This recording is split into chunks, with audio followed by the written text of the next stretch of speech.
आपका जो फिजिक्स का सेमेस्टर 2 है on the basis of new syllabus वो स्टार्ट करने जा रही हूँ। तो आज सबसे पहली वीडियो में हम यूनिट 1 स्टार्ट करने जा रहे हैं, जिनके कुछ ये टॉपिक्स हैं। मैं एक बार टॉपिक रिकॉल कर देती हूँ।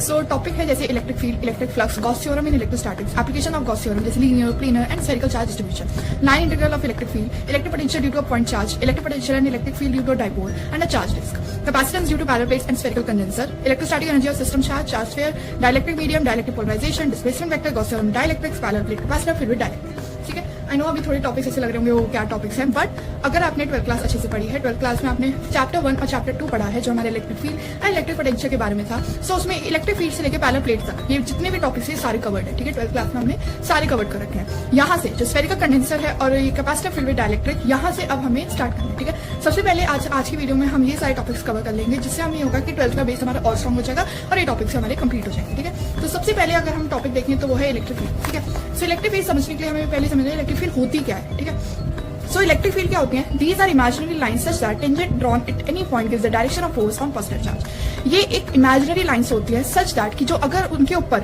अगर किसी पॉइंट चार्ज के ऊपर हम एक टेंजेंट ड्रॉ करें तो डायरेक्शन देगी फोर्स की on the positive charge as well as on the negative charge. ठीक है, फॉर एग्जाम्पल जैसे ये हमने लिया एक पॉजिटिव चार्ज। ठीक है, अब ये एक पॉइंट चार्ज हो गया, पॉजिटिव चार्ज है, छोटा चार्ज है, पॉइंट चार्ज हो गया। इस पर कोई सी भी मैंने एक टेंजेंट खींच दी, ऐसी टेंजेंट खींच दी। टेंजेंट मतलब पता है ना, जो यहाँ टच होती जाती है। ठीक है, और यहाँ मैंने टेंजेंट खींच दी, यहाँ खींच दी और एक यहाँ खींच दी। तो अब ये जो मैंने टेंजेंट खींची है ना, इन्हीं को हम इलेक्ट्रिक फील्ड बोलते हैं। ठीक है, और ये इलेक्ट्रिक फील्ड किसकी डायरेक्शन देती है? फोर्स की। ठीक है, हमने सब पढ़ा, कूलम फोर्स पढ़ा था हमने 12th क्लास में। ठीक है, जो अट्रैक्शन रिपल्शन को बताती है बिटवीन टू चार्जेस। ठीक है, सो ये जो टेंजेंट हम ड्रॉ करते हैं यही होती है हमारी इलेक्ट्रिक फील्ड एंड ये किसकी डायरेक्शन देती है?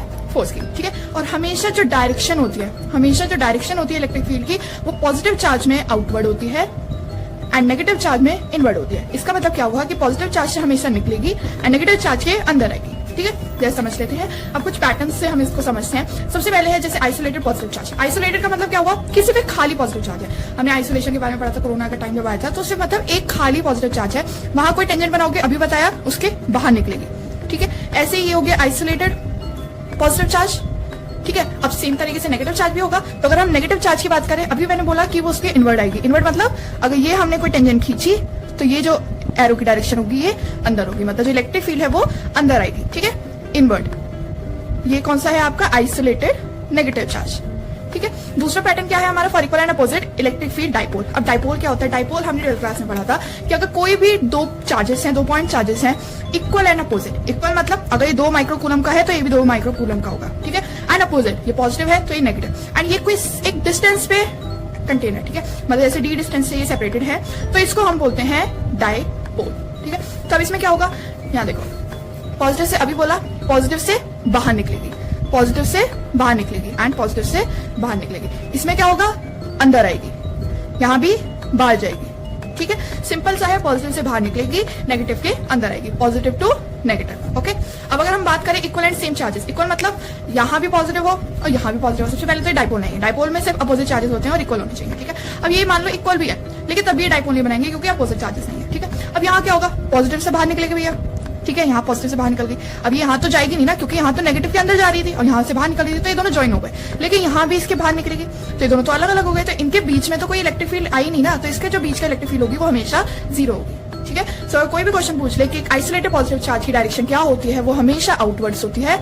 आइसोलेटेड नेगेटिव चार्ज की इनवर्ड होती है।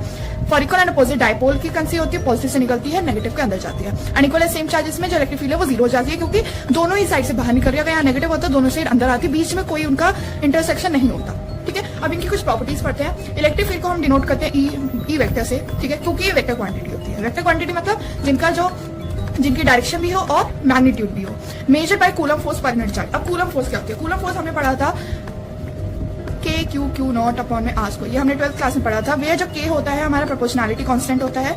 ठीक है, Q हमारा एक चार्ज है, Q नॉट हमारा दूसरा चार्ज है जो इन्फिनिटी से ला रहे हैं, कहीं बाहर से ला रहे हैं, एक्सटर्नल ला रहे हैं। ठीक है, और R क्या होता है? इनके बीच का डिस्टेंस। ठीक है, तो कूलम फोर्स क्या डिफाइन करती है कि अगर कोई 2 पॉइंट चार्जेस हैं, जैसे हमने Q और Q नॉट लिए, तो इनके बीच में जो अट्रैक्शन होगी या रिपल्शन होगी तो कितनी होगी, वो अट्रैक्शन फोर्स और रिपल्शन फोर्स वो कितनी होगी, वो कूलम फोर्स डिफाइन करता है। ठीक है, और उनके बीच का डिस्टेंस को भी हम लेते हैं। ओके, सो ये कैसे डिनोट करती है? Measure by coulomb force per unit charge, मतलब E इक्वल टू क्या हो गया? F by Q। ठीक है, अब यहाँ भी हमने पढ़ा कि F की वो क्या होता है formula? K Q naught by R square. इसमें इसका फॉर्मूला रख देते हैं K Q Q naught by R square upon में Q। यहाँ क्यू से क्यू कैंसिल, तो ई का फॉर्मूला क्या आ गया, K Q Q naught by R square, या इसको हम ऐसे भी लिख सकते हैं K Q by R square, where K is proportionality constant, ठीक है, क्यू हमारा चार्ज है, आर उनके बीच का डिस्टेंस, ठीक है, और के की ओके सो अभी जो हमने के पढ़ा विच इज ई की वैल्यू क्या थी, के क्यू बाय आर स्क्वायर, इसकी जो के की वैल्यू होती है वो होती है 1/4πε0, या अगर हम इसको सिंपल मैथमेटिकल टर्म्स में न्यूमेरिकल टर्म्स में लिखे तो इसके 9 × 10⁹ न्यूटन मीटर पर स्क्वायर करो। ओके, नेक्स्ट है हमारा नेक्स्ट टॉपिक जो है हमारा, हाँ इसकी ऐसा यूनिट क्या होती है, न्यूटन पर कूलम, N/m, या इसे हम बोलते हैं वोल्ट पर मीटर, ठीक है, वोल्ट पर मीटर भी हम इसे कह देते हैं। ओके, नेक्स्ट टॉपिक हमारा इलेक्ट्रिक फ्लक्स। इलेक्ट्रिक फ्लक्स क्या बोलता है, total number of electric field lines crossing per unit area, कितनी इलेक्ट्रिक फील्ड लाइंस एक पर यूनिट एरिया से क्रॉस हो रही है उसको हम बोलते हैं फ्लक्स। मतलब ये जो अभी मैंने पॉजिटिव चार्ज बनाया था इसमें कितनी इलेक्ट्रिक फील्ड लाइन पास करे, 1 2 3 4, ठीक है, 4 हो रही है, तो ये जो 4 है इसके पर यूनिट एरिया से अगर हम डिवाइड करें इसको हम बोलते हैं फ्लक्स। फ्लक्स को किससे डिनोट करते हैं, फाई से, ठीक है, यहाँ देखो, और इसका फॉर्मूला होता है E.A। डॉट प्रोडक्ट में क्या होता है, देखो हमने 12th क्लास में पढ़ा था, जब भी डॉट प्रोडक्ट होता है तो वो जो क्वांटिटी होती है उससे स्केलर क्वांटिटी बोलते हैं, क्योंकि उन दोनों के बीच स्केलर प्रोडक्ट होता है। स्केलर मतलब जो हम नॉर्मल मल्टीप्लिकेशन करते हैं वैसे ही डॉट प्रोडक्ट में मल्टीप्लिकेशन होती है। और अगर यहाँ क्रॉस हो जाता, क्रॉस का मतलब क्या हो जाता, अगर ये ही E × A हो जाता तो इसका मतलब क्या हो जाता, वो वेक्टर क्वांटिटी हो जाती, ठीक है, उसमें वेक्टर मल्टीप्लिकेशन होता। अब ये जो E.A ये दोनों ही वेक्टर क्वांटिटी है, लेकिन इनके बीच में डॉट प्रोडक्ट होता है तो जो फाई हो जाता है वो एक स्केलर क्वांटिटी हो जाती है, ठीक है, स्केलर क्वांटिटी हो जाती है। और हमने 12th क्लास में पढ़ा था जब भी डॉट प्रोडक्ट हमें हटाना होता है तो उसकी जगह क्या आता है, कॉस थीटा, और क्रॉस प्रोडक्ट के लिए क्या आ जाता है, साइन थीटा, ठीक है, ये सब बेसिक चीजें हमें पता होनी चाहिए। तो फाई इक्वल टू क्या आ जाएगा, E.A cos थीटा। अब आपने ये सब पढ़ा होगा कि cos थीटा की वैल्यू मैक्सिमम कब होती है, मिनिमम कब होती है, ठीक है, 0 कब होती है, 90 डिग्री कब होती है, ये सब हमने पढ़ रखा है। तो इसको इस चीज में कैसे डिफाइन करेंगे, देखो जब मैक्सिमम कब होगी cos थीटा की वैल्यू, मैक्सिमम जब होगी जब जो थीटा होगा वो 0 डिग्री होगा। क्यों, क्योंकि जो cos 0 होता है वो 1 होता है, cos की सबसे मैक्सिमम वैल्यू ही 1 होती है, ठीक है। तो अगर कोई पूछ ले कि जो फ्लक्स है वो मैक्सिमम कब होगा, ठीक है, मतलब कोई ऐसे आपके पास एग्जांपल दे दें कि ये A फ्लक्स A है या फ्लक्स B है, ठीक है, इसका जो थीटा है, मतलब इसका जो थीटा है वो 0 डिग्री है और इसका जो थीटा है वो 90 डिग्री है, तो इसका मैक्सिमम होगा। क्यों, क्योंकि cos 0 हमेशा 1 होता है, वो मैक्सिमम होता है, ठीक है। अब मिनिमम कब होगा, मिनिमम जब होगा या तो 0 डिग्री होगा, ठीक है, मिनिमम कब होगा, जब थीटा 90 डिग्री होगा, 90 डिग्री मतलब cos 90 = 0, तो ये तब मिनिमम होगा। अब 0 डिग्री का मतलब क्या होता है कि दो चीजें हैं वो पैरेलल होंगी, मतलब A पॉइंट B पॉइंट जब पैरेलल होगा तो उनके बीच का जो एंगल होगा वो 0 डिग्री होगा। 90 डिग्री कब होता है, जब A और B पॉइंट दोनों परपेंडिकुलर होते हैं तो उनको हम 90 डिग्री बोलते हैं। तो अब समझ आ गया, मैक्सिमम कब होगा जब थीटा 0 डिग्री होगा, मिनिमम कब होगा जब थीटा 90 डिग्री होगा, ठीक है। इसकी ऐसा यूनिट क्या होती है, न्यूटन मीटर स्क्वायर पर कूलम, ठीक है, या इसको हम कूलम इनवर्स भी लिख सकते हैं। ओके, नेक्स्ट है हमारा, अब ये कुछ 2 पॉइंट्स है, फ्लक्स फॉर क्लोज सरफेस। अगर कोई क्लोज सरफेस मतलब आप समझ लो ऐसे स्क्वायर मान लो, सर्कल मान लो, ठीक है, इनके बेसिस पे अगर हमें फ्लक्स निकालना होता है तो उसका जो फॉर्मूला होता है वो होता है इंटीग्रेशन E.ds। अब यहाँ ds क्यों आया, अभी तो हम A पढ़ रहे थे, ds क्यों आया। अब देखो, अब अगर जैसे सर्कल है, ठीक है, हमें इसके पूरे का फ्लक्स निकालना है। अब ये तो मेजरेबल क्वांटिटी नहीं है ना, इसको हम कैसे निकालेंगे, अगर हम इसका छोटा सा पार्ट ले लें, मतलब पूरा अगर सरफेस है S, ठीक है, अगर हम इसका छोटा सा पार्ट लेने वो जगह ds, और ऐसे ही छोटे छोटे पार्ट्स ऐसे हर जगह होंगे, ठीक है। तो अगर हम इस ds का इंटीग्रेशन कर दें E के साथ तो ये हमारे पास पूरा फ्लक्स आ जाएगा, पूरे सरफेस का फ्लक्स आ जाएगा। हमें छोटे छोटे पार्ट्स का सबका इंटीग्रेशन कर दिया, यही होता है, हमने 12th क्लास में पढ़ा था कि अगर कोई हमें बड़ी क्वांटिटी का कोई भी क्वांटिटी चाहिए होती है तो छोटी छोटी क्वांटिटी लेके सबको इंटीग्रेट कर दो एंड फिर हमारे पास बड़ी क्वांटिटी का फ्लक्स जो भी आ जाता है, ठीक है। सो इसका फॉर्मूला ये हो जाता है E.ds इंटीग्रेशन। नेक्स्ट है flux for electric field is normal to the area, phi equal to 0। मतलब इसका मतलब क्या हुआ कि अगर इलेक्ट्रिक फील्ड नॉर्मल हुई एरिया के, मतलब वही बात होगी 90 डिग्री हुआ दोनों के बीच का एंगल, तो cos 90 = 0, यस, तो इन दोनों का एंगल जो आएगा वो 0 डिग्री आ जाएगा या फ्लक्स 0 डिग्री आ जाएगा, ठीक है, जब भी इलेक्ट्रिक फील्ड नॉर्मल होगी एरिया के। ओके, अब नेक्स्ट हमारा जो इंपॉर्टेंट टॉपिक आता है वो है गॉस लॉ। गॉस लॉ क्या कहता है, according to this law the net flux link to a close surface is equal to 1/ε0 times the net charge present inside the surface. क्या कहता है गॉस लॉ कि अगर कोई नेट फ्लक्स हमें निकालना है क्लोज सरफेस का, अभी ऊपर क्लोज सरफेस की बात हो रही थी, अगर किसी क्लोज सरफेस का हमें नेट फ्लक्स निकालना है तो वो हमेशा इक्वल होगा 1/ε0 टाइम्स मतलब 1/ε multiplication the net charge present in the surface. उसमें कितना नेट चार्ज है उसके 1/ε टाइम्स हम कर देंगे तो हमारे पास नेट फ्लक्स आ जाएगा। इसका मतलब नेट फ्लक्स, जैसे क्लोज सरफेस वही सर्कल मान, ठीक है, इसका हमें नेट फ्लक्स निकालना है तो नेट फ्लक्स हमेशा इक्वल होगा 1/ε0 टाइम्स मतलब multiplication into net charge. Net charge कौन सा हुआ ये, टोटल इसमें कितना भी चार्ज है, ठीक है, इसमें जितना भी चार्ज है उससे मल्टीप्लिकेशन अगर हम कर देंगे तो हमारा फ्लक्स आ जाएगा। और अभी जस्ट हमने अभी ऊपर पढ़ा ये कि फ्लक्स फॉर क्लोज सरफेस ये भी होता है, तो इसका मतलब जो फाई होगा वो इक्वल टू ये भी होगा E.ds, ठीक है। तो फ्रॉम इक्वेशन 1 एंड इक्वेशन 2 हम ये कह सकते हैं कि E.ds को अगर हमें निकालना है तो हमें इक्वल करना पड़ेगा Q/ε0 के। समझ आया, कि अगर हमें टोटल फ्लक्स निकालना है तो सबसे पहले तो हमें इंटीग्रेशन करना ही होगा, लेकिन इंटीग्रेशन के साथ हमें इक्वल में भी तो कोई वैल्यू रखनी पड़ेगी, वरना ये तो हमें सिर्फ एक नॉर्मल वैल्यू दे देगा। इक्वल में वैल्यू रखने के लिए हम क्या रखते हैं, Q/ε0, ठीक है, तभी हमारे क्लोज सरफेस का नेट फ्लक्स आता है। ओके, अब इसका अगर हम प्रूफ देखें, प्रूफ कैसे निकालेंगे। अब हम मान लिया ये क्लोज सरफेस है, ठीक है, ये आपका क्लोज सरफेस है, इस पे जो नेट चार्ज है वो Q है, ठीक है, ये जो इसका नेट सरफेस है ये, ठीक है, इस पे नेट चार्ज Q है। इसकी मान लेते हैं जो इलेक्ट्रिक फील्ड की डायरेक्शन है वो बाहर को है, ठीक है, इलेक्ट्रिक फील्ड की डायरेक्शन बाहर को है। अब एरिया वेक्टर, अभी हम एरिया वेक्टर पढ़ते आ रहे हैं, लेकिन ये नहीं पता एरिया वेक्टर निकालते कैसे, ठीक है। एरिया वेक्टर का सिंपली मीन होता है लाइक बाहर को जो चीज निकल रही हो, ठीक है। एरिया वेक्टर मतलब उसका जो एरिया है उसका वेक्टर किस साइड होगा, ठीक है। फॉर एग्जाम्पल ये जो सर्कल है इसका एरिया वेक्टर इस साइड होगा, इस साइड मतलब ऐसे पैरेलल, ठीक है, इसी में होगा इसका, ठीक है। इसको हम कभी कभी ऐसे डीएस वेक्टर से भी, क्योंकि हम डीएस की बात कर रहे हैं तो इसको हम ऐसे डीएस वेक्टर से भी डिनोट करते हैं, ठीक है। अब दोनों के बीच का एंगल देखो क्या आ जाएगा, 0 डिग्री। क्यों, क्योंकि ई और डीएस दोनों ही पैरेलल हो गए, तो थीटा क्या आ गया, 0 डिग्री, ठीक है। अब आ जाओ फॉर्मूले पे, क्या होता है formula, phi integration E dot ds, ठीक है, ये था हमारा फॉर्मूला। तो फाई इक्वल टू क्या हो जाएगा, ई डीएस कॉस थीटा, यही हमने पढ़ा था, जब भी डॉट प्रोडक्ट होता है डॉट प्रोडक्ट हट जाता है, कॉस आ जाता है उसकी जगह। अभी हमने देखा कॉस थीटा क्या आ रहा है, 0 डिग्री, तो हो जाएगा ई डीएस कॉस 0 डिग्री ई डीएस। अब कॉस डिग्री क्या होता है 1, ठीक है, तो ये आ जाएगा ई डीएस। अब क्या होता है, ये जो इलेक्ट्रिक फील्ड होगी ये यहाँ भी सेम होगी, हर क्वांटिटी के लिए सेम होगी, मतलब आप इस साइड से देख लो, इस साइड से देख लो, इस साइड से देख लो, इस साइड से देख लो, इसका जो मैग्नीट्यूड होगा वो हर जगह सेम होगा, चेंज नहीं होगी, इलेक्ट्रिक फील्ड चेंज नहीं होती, ठीक है। तो अगर हम इसको बाहर निकालें इलेक्ट्रिक फील्ड को और अंदर डीएस डाल दें, ठीक है। अब डीएस क्या होता है, एरिया, ठीक है, एरिया ऑफ अ सर्कल क्या होता है, ठीक है। अब हम एरिया ऑफ स्फीयर की, यहाँ स्फीयर की बात हो रही है, ओके। तो एरिया ऑफ स्फीयर क्या होता है, 4πr², तो ये हो जाएगा E × 4πr², ठीक है। अभी भी हमारा पूरा नहीं हुआ है, आ गया E × 4πr², ठीक है।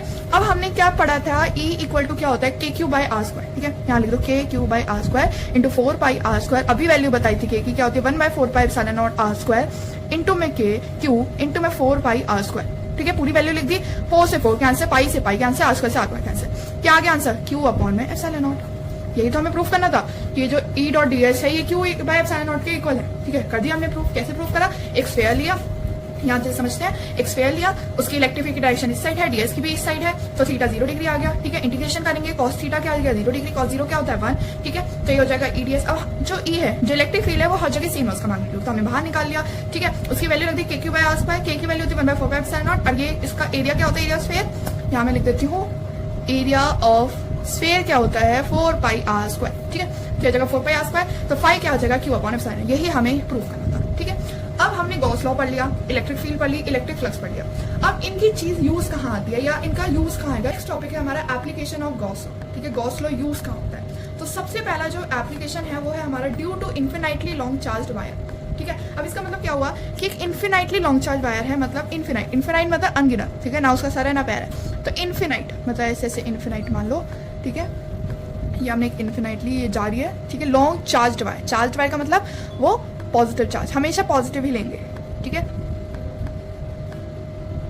ठीक है, ये मान लेते हैं पॉजिटिव चार्ज है, ठीक है। तो अब इसको लिखना कैसे, डेरिवेशन आती है तो हमें प्रॉपर लिखना होता है। तो लेट अस कंसीडर एक इन्फिनाइटली लॉन्ग वायर है जिसमें एक लीनियर चार्ज डेंसिटी है। अब लीनियर चार्ज डेंसिटी क्या होता है, सो हमने 12th क्लास में पढ़ा था कि 3 टाइप की डेंसिटी होती है। डेंसिटी मतलब जो हम मास डेंसिटी पढ़ते आ रहे हैं ना, 3 टाइप की डेंसिटी होती है। एक तो होती है लीनियर, एक होती है सरफेस, और एक होती है वॉल्यूम, ठीक है। लीनियर कौन सी होती है, लैम्डा वाली। लीनियर मतलब जो हम लीनियरली निकालते हैं, जैसे एक वायर है ना तो लीनियरली। सरफेस मतलब एक सरफेस पे, मतलब एक छोटा सा सरफेस ले लिया, यहाँ एक जैसे सर्कल ले लिया, सिलेंडर मान लो, चलो सिलेंडर ले लिया, इसका ये जो सरफेस है इसकी जो डेंसिटी हो गया। वॉल्यूम मतलब एक वॉल्यूम की डेंसिटी कितनी होती है, ठीक है। So to calculate electric field we assume a cylindrical Gaussian surface. अगर हमें एक इलेक्ट्रिक फील्ड निकाले, यहाँ देखो, अगर हमें एक इलेक्ट्रिक फील्ड निकालनी है तो हमें गॉसियन सरफेस बनाना पड़ेगा। गॉस लॉ क्या कहता है कि अगर तुम्हें किसी भी इलेक्ट्रिक फील्ड निकालनी है ना, एक इमेजिनरी सरफेस निकाल लो, ठीक है। जैसे हमने पॉजिटिव चार्ज की वायर बनाई, ठीक है, इस पे एक इमेजिनरी हम सिलेंडर बना रहे थे, असली में है नहीं है, ये हम इमेजिनरी बना रहे हैं अपनी सहूलियत के हिसाब से, ठीक है। अपने हमें सॉल्व करना है तो हमने एक इमेजिनरी सिलेंडर बना लिया, ठीक है। और हमने यहाँ 3 पॉइंट्स ले लिया। कैसे पॉइंट, एक तो पॉइंट भैया यहाँ होगा, ठीक है, एक पॉइंट यहाँ होगा और एक पॉइंट यहाँ होगा। इसको कैसे पॉइंट वाइज से बना सकते हो, मैं थोड़ा क्लियरली समझाने के लिए ऐसे स्क्वायर बना रही हूँ, ठीक है। अब ये हमें बता दिया कि जो इलेक्ट्रिक फील्ड होगी वो इस डायरेक्शन में होगी। अब क्यों होगी ये तो हमें पता नहीं चला, क्योंकि ये पॉजिटिव चार्ज है। और अभी हमने स्टार्टिंग में ही सबसे जो अभी स्टार्ट हुआ था उसमें ही हमने पढ़ा था कि जो पॉजिटिव चार्ज है उसमें से इलेक्ट्रिक फील्ड हमेशा बाहर को जाती है। यहाँ पॉजिटिव चार्ज है तो बाहर को जाएगी, ठीक है। अब इसका अगर हम एरिया वेक्टर देखें, अभी हमने देखा था एरिया वेक्टर हमेशा क्या होता है, बाहर को, तो इसका एरिया वेक्टर इस साइड आ जाएगा। डीएस वेक्टर की अगर हम बात करें तो इन दोनों के बीच में थीटा क्या गया, 0 डिग्री। क्यों? क्योंकि ये दोनों पैरेलल है, ठीक है। अब इसकी भी इलेक्ट्रिक फील्ड इस साइड होगी, इसकी भी इलेक्ट्रिक फील्ड इस साइड होगी, क्योंकि भाई पॉजिटिव चार्ज का फंडा है, ठीक है। अब यहाँ देखो इसका एरिया वेक्टर कहाँ होगा, इसका एरिया वेक्टर यहाँ होगा नीचे को, क्योंकि नीचे को सरफेस है ना, ये ऐसे मत मानोगे। तो अभी हमने नॉर्मली 2D सरफेस बनाया, अगर हम 3D देखें तो ऊपर एक सिलेंडर होता है, नीचे एक सिलेंडर का सरफेस होता है। तो जब उसका जो एरिया वेक्टर होगा, मतलब फॉर एग्जाम्पल ये उसके नीचे का सरफेस है, ठीक है, ये उसके नीचे का सरफेस है, तो उसका जो एरिया वेक्टर होगा वो नीचे को जाएगा। ऐसे सिमिलरली जब वो ऊपर जाएगा तो वो नीचे को जाएगा एंड इसका ऊपर को जाएगा। और इसके बीच का कौन सा एंगल हो गया, थीटा 90 डिग्री हो गया। क्यों? क्योंकि ये परपेंडिकुलर है। सिमिलरली यहाँ भी जो थीटा होगा वो 90 डिग्री होगा, ठीक है। इतना समझ आया। हमने 3 सरफेस लिए, यहाँ जो ई और डी एस है दोनों पैरेलल है, थीटा 0 डिग्री, यहाँ दोनों परपेंडिकुलर है, ठीक है। इसको नाम दे देते हैं सरफेस 1, इसको नाम दे देते हैं सरफेस 2 और इसको नाम दे देते हैं सरफेस 3। अब आते हैं अपने फॉर्मूले पे। क्या फॉर्मूला पढ़ा, E dot d s equal to Q upon में एप्सिलॉन नॉट, ठीक है। इनको ना तोड़ लेते हैं surface wise, surface 1, surface 2, surface 3 में इसको तोड़ लेते हैं। कैसे तोड़ेंगे, E dot d s surface 1 plus E dot d s surface 2 plus E dot d s surface 3 equal to Q upon में एप्सिलॉन नॉट। तीनों सरफेस की बात हो गई, ठीक है। अब यहाँ सबसे पहले हम सरफेस 1 में देखें तो डी एस क्या है, इसको पहले E D S cos theta में चेंज कर लें। Surface 1 E D S cos theta, surface 2 E D S cos theta, surface 3, ठीक है। ये हमने तीनों में डिवाइड कर लिए। अब यहाँ देखो E D S cos theta, यहाँ कॉस थीटा क्या है, सरफेस 1 में अभी हमने देखा कॉस थीटा क्या है, 0 डिग्री, तो E D S cos 0 degree plus E D S cos surface 2 में क्या है आपका 90 डिग्री, ठीक है। और यहाँ क्या होगा, ई डी एस कॉस, यहाँ भी 90 डिग्री है, ठीक है, क्यू अपॉन में एप्सिलॉन, ठीक है। अब यहाँ आ जाएगी बात है कॉस 0 डिग्री क्या होता है 1, ठीक है, कॉस 90 0, कॉस 90 भी 0, तो ये तो पूरा 0 0 हो गए, इनको तो हमें लेना ही नहीं है। तो इसको अगर हम ई को बाहर ले लें, क्योंकि अभी मैंने बोला ई हमेशा हर जगह मैग्नीट्यूड सेम होता है, तो अंदर बचेगा डी एस, क्योंकि ये 1 हो गया, ठीक है, इक्वल टू क्यू अपॉन में एप्सिलॉन नॉट। अब डी एस क्या होगा, सिलेंडर का, अब यहाँ वो आ जाएगा ना सिलेंडर का एरिया, सिलेंडर का एरिया क्या होता है 2 पाई आर एल, तो हो जाएगा 2 pi R L equal to Q upon में एप्सिलॉन नॉट। अब ये जो थोड़ी सी जो ऐसे अजीब सी लग रही है ना, इसको हमें थोड़ा सॉल्व करना पड़ेगा। कैसे सॉल्व करना पड़ेगा, अभी हमने स्टार्टिंग में पढ़ा लीनियर चार्ज डेंसिटी के बारे में, भी मैंने बताया था, जो एक वायर की लीनियरली हम बात करते हैं, ठीक है। अब लीनियर चार्ज डेंसिटी का अगर हमें निकालना है, लीनियर चार्ज डेंसिटी क्या होती है, lambda equal to Q by L. मतलब लीनियर चार्ज डेंसिटी कैसे निकालते हैं, उसको लैम्डा से डिनोट करते हैं, और वो क्या होता है, चार्ज पर लेंथ, ठीक है, मतलब कितना नेट चार्ज है उस वायर में और कितनी उसकी लेंथ है। फॉर एग्जाम्पल ये इसकी पूरी एल है, ठीक है, तो ये आपका क्यू बाई एल ये होती है लीनियर चार्ज डेंसिटी। अब यहाँ से अगर हम क्यू की वैल्यू निकालें हो जाएगी लैम्डा इंटू एल, ठीक है, लैम्डा इंटू एल, और यहाँ अगर हम इसको पुट कर दें तो ये हो जाएगा E into 2 pi R L equal to lambda into L upon में एप्सिलॉन नॉट, ठीक है। एल से L cancel, okay, so E की वैल्यू क्या आ जाएगी, लैम्डा अपॉन में 2 पाई आर एप्सिलॉन नॉट। ये आपका आंसर, ओके। सो ये आपका प्रूव हो गया। यहाँ देख लेते हैं अच्छे तरीके से, ये आपकी लीनियर चार्ज डेंसिटी हमने बता दी, which is lambda equal to Q by l, ठीक है, q equal to lambda l, E dot d s, q surface 1 के लिए, सरफेस 2 के लिए, सरफेस 3 के लिए।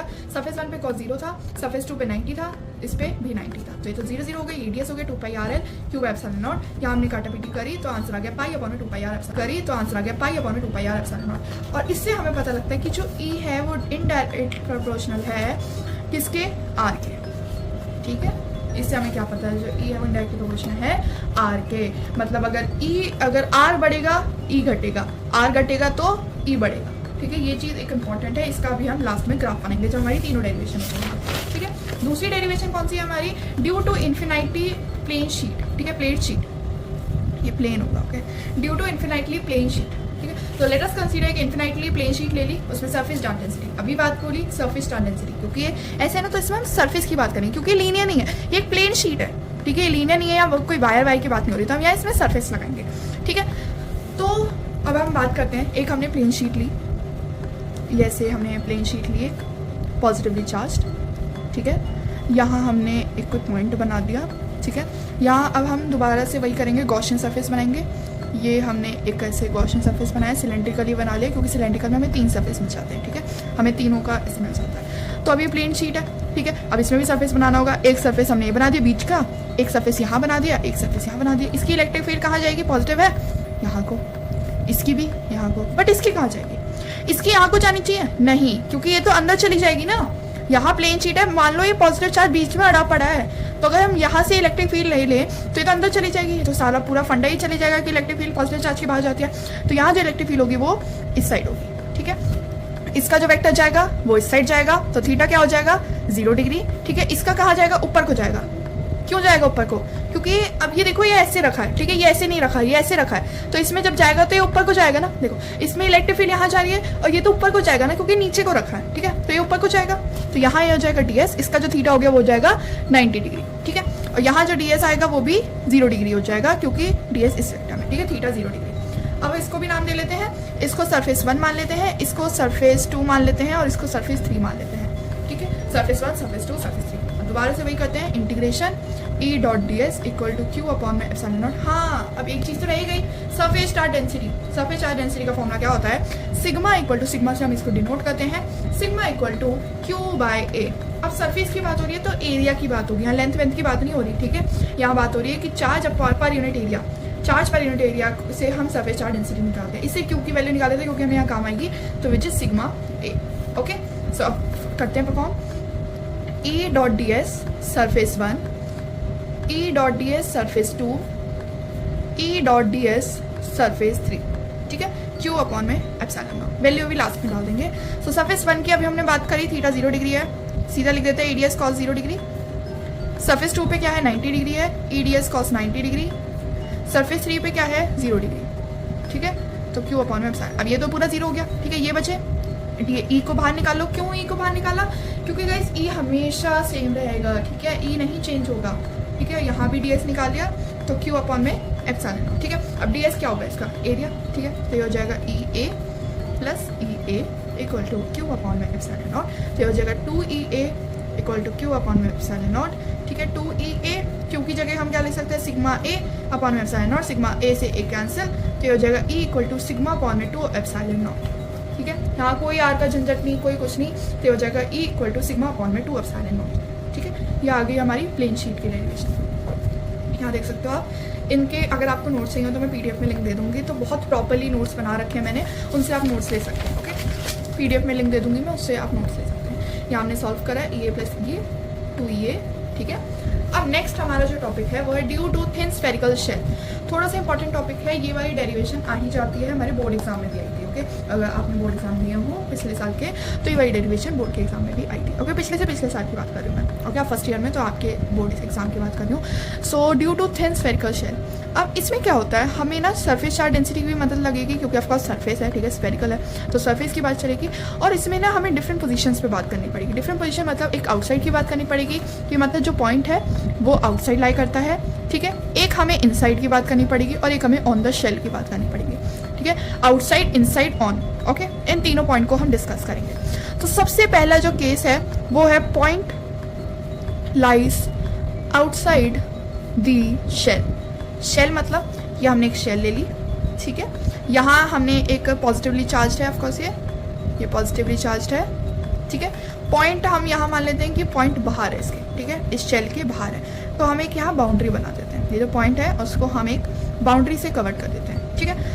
और यहाँ इसके जो रेडियस है छोटी वाली शेल का हम r मान लेते हैं। ये मान लो गॉसियन सरफेस बनाया, ठीक है, ये हमने गॉसियन सरफेस बनाया पॉइंट के रिस्पेक्ट में, ठीक है। हमेशा पॉइंट के रिस्पेक्ट में गॉसियन सरफेस बनाते हैं। और इस बड़े वाले का क्या हम रेडियस ले लेते हैं? बड़ा वाला r ले लेते हैं, ठीक है, कैपिटल का। अब यहाँ इस पॉइंट, ये पॉइंट है, ठीक है, इस पॉइंट पे जो एरिया वेक्टर होगा वो किस साइड होगा?